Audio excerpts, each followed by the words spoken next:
Costume designer ബോളിവുഡിൽ നിന്നും ആയിരിക്കണം. കല്യാണത്തിന് എന്നെ അനയിക്കാൻ ബോളിവുഡിൽ നിന്നും ആർട്ടിസ്റ്റുകൾ വേണം. ഇന്ത്യയിലെ തന്നെ ഏറ്റവും മികച്ച ഫിലിം ആർട്ടിസ്റ്റുകൾ ഗസ്റ്റുകളായി വരണം. തന്റെ സങ്കല്പങ്ങളെല്ലാം ഒരു ബ്ലോക്ക് ബസ്റ്റർ സിനിമ പോലെ ഉണ്ടല്ലോ. എന്റെ ചിന്തകളും സങ്കല്പങ്ങളും കോസ്റ്റ്ലിയാണ് മഹി. ഞാൻ ആഗ്രഹിക്കുന്ന കാര്യങ്ങൾ നടത്താൻ എത്ര പണം ചെലവായാലും അതൊന്നും എനിക്കൊരു വിഷയമേ അല്ല. I hate poverty. ദരിദ്രവാസികളെ എനിക്ക് ഇഷ്ടമേ അല്ല. എനിക്ക് ചുറ്റും ഹൈ ക്ലാസ് ആളുകൾ മാത്രമേ ഉണ്ടാവാൻ പാടുള്ളൂ.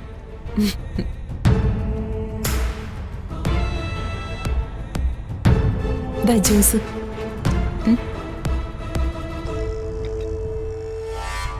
ദാ മോളെ. ഇവിടുത്തെ സീനിയർ സെർവന്റ് ആണല്ലേ?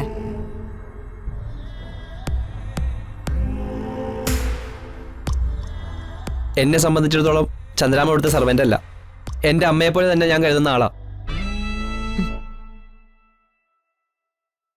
അമ്മയെ പോലെ എന്ന് പറയുന്നതും അമ്മയാണെന്ന് പറയുന്നതും തമ്മിൽ നല്ല വ്യത്യാസമുണ്ട് മഹി.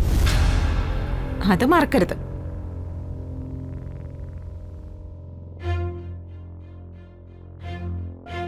അമ്മ നമുക്ക് ജന്മം നൽകിയ സ്ത്രീയാ. നമ്മൾ എത്രയൊക്കെ തലയിൽ കയറ്റി വെച്ചാലും വേലക്കാരി വേലക്കാരി തന്നെയാ. അവനവൻ ഇരിക്കേണ്ട സ്ഥലത്ത് അവനവൻ ഇരുന്നില്ലെങ്കിലേ അവിടെ പട്ടി കയറിയിരിക്കുമെന്ന് കേട്ടിട്ടില്ലേ?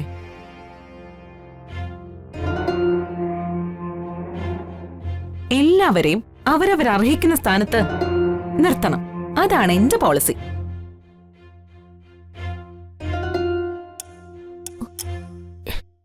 ചന്ദ്രാമേ, ചന്ദ്രാമയ്ക്ക് നല്ല സങ്കടമായിട്ടുണ്ട്.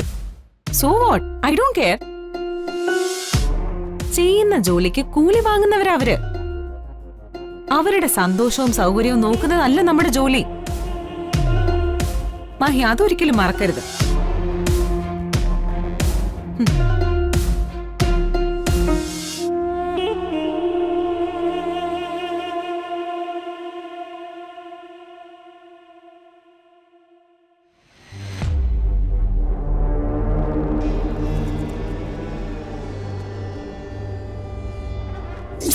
ധർമ്മകല്യാണം കെട്ടിക്കൊണ്ട് വരേണ്ട ഗതി മഹിക്കുണ്ടാവില്ല.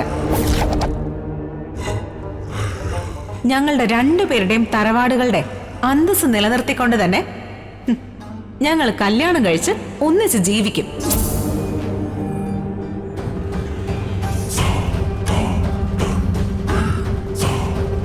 ഐശ്വര്യ, എന്താ ഇത്? എന്റെ കാര്യത്തില് സാർ എന്തുകൊണ്ടാ ഇടപെടാത്തെ? ഞാൻ നിന്റെ ഭർത്താവാണ്, ഒപ്പം ഈ കുടുംബത്തിന്റെ മൂത്ത മകനും. അതിന്റെ പക്വതയോടെ മാത്രമേ എനിക്ക് ഏത് കാര്യത്തിലും ഇടപെടാൻ കഴിയൂ. എന്നുവച്ചാ ഞാൻ ഈ വിഷയത്തിൽ നേരിട്ടിടപെട്ട ഇവിടെ എല്ലാവരുടെയും പരസ്പര ബന്ധങ്ങൾ തകരും. അതുകൊണ്ടുള്ള നഷ്ടങ്ങൾ വളരെ വലുതായിരിക്കും. ഈ വിഷയം ഞാൻ അമ്മയോട് പറയാം. മേലിൽ ദക്ഷൻ നിന്നെ അപമാനിക്കുന്ന ഒരു സ്ഥിതിയും ഉണ്ടാവില്ല. ഇവിടെ പ്രശ്നം അത് മാത്രമല്ല. ഈ വീട്ടിലെ അമ്മ പോലും എന്നെ അംഗീകരിച്ചിട്ടില്ല. അമ്മ അംഗീകരിക്കാത്ത നിലയ്ക്ക് മറ്റാരാ അംഗീകരിക്കുക? എനിക്ക് വേണ്ടത് പ്രശ്നങ്ങൾക്ക് പെർമനന്റ് ആയിട്ടുള്ള ഒരു സൊല്യൂഷനാ. എന്നുവെച്ചാ അമ്മ എന്നെ അംഗീകരിക്കണം.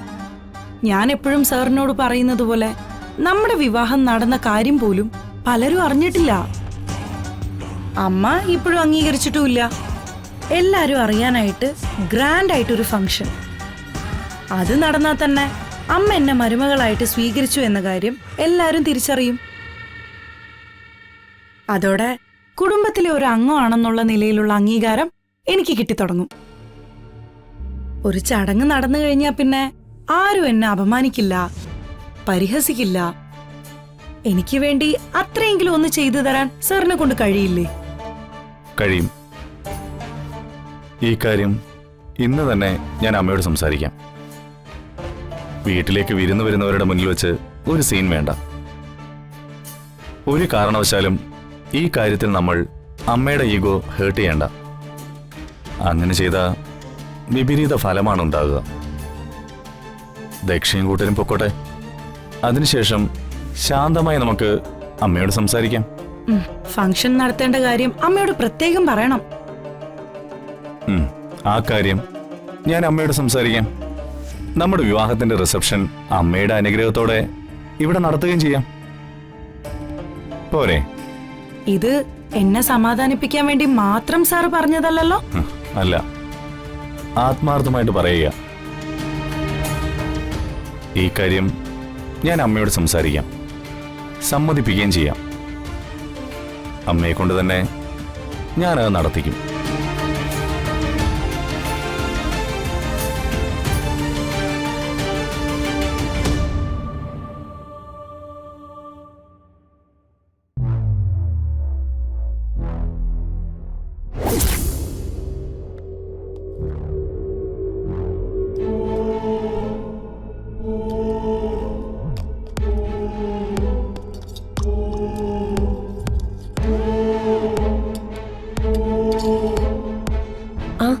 നിങ്ങൾ ഇത്ര പെട്ടെന്ന് തിരിച്ചു വന്നോ? എല്ലാ സാധനങ്ങളും വാങ്ങി ചിന്നു. ഇന്ന് പാചകകാര്യങ്ങൾ ചന്ദ്രാമ്മ നോക്കിക്കോ.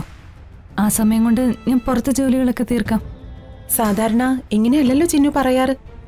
ഇന്നെന്താ വലിയ ടെൻഷൻ ഉള്ളതുപോലെ? എന്തു പറ്റി? ആ ദക്ഷയുടെ മുന്നിൽ ചെന്ന് പെടണ്ടെന്ന് വെച്ചിട്ടാ ഞാൻ മാറി നിൽക്കുന്നത്. ഒരു വല്ലാത്ത സ്വഭാവം അവളുടേത്. അല്ലെങ്കിൽ തന്നെ രമാ മാഡത്തിന് എന്നെ ഇഷ്ടമല്ല. ഇനി ഇവളും കൂടെ പ്രശ്നം ഉണ്ടാക്കി അത് വലിയ പ്രശ്നമാവും. അതുകൊണ്ട് ഞാൻ പുറത്തെ കാര്യങ്ങൾ നോക്കിക്കോളാം. ചന്ദ്രമ്മ ഇവിടുത്തെ പാചക കാര്യങ്ങൾ നോക്കിയാൽ മതി. അവിടെ തന്നെ ഇവളുടെ ശല്യം സഹിക്കാൻ പറ്റുന്നില്ല. ഞാൻ ചന്ദ്രമ്മയോട് കോളേജിലെ കഥകളൊക്കെ പറയാറില്ലേ? ആ കഥകളിലെ വില്ലത്തിയായി ദക്ഷ. ചിന്നു പറഞ്ഞതാ ശരി. നീ മുറ്റത്തെ കാര്യങ്ങളൊക്കെ നോക്കിയാൽ മതി. ഇവിടുത്തെ കാര്യങ്ങളൊക്കെ ഞാൻ നോക്കിക്കോളാം. അമ്മ ഔട്ട് ഹൗസിൽ പോയി കുറച്ചേരം വിശ്രമിക്ക. ഇപ്പൊ തന്നെ അമ്മയ്ക്ക് നല്ല ക്ഷീണമുണ്ട്. മാർക്കറ്റിലെ പൊടി ശരിക്കും വലിച്ചു കയറ്റിയിട്ടുണ്ട്. ഉടനെ ശ്വാസം മുട്ടും വലിവും തുടങ്ങും. ചെല്ല്.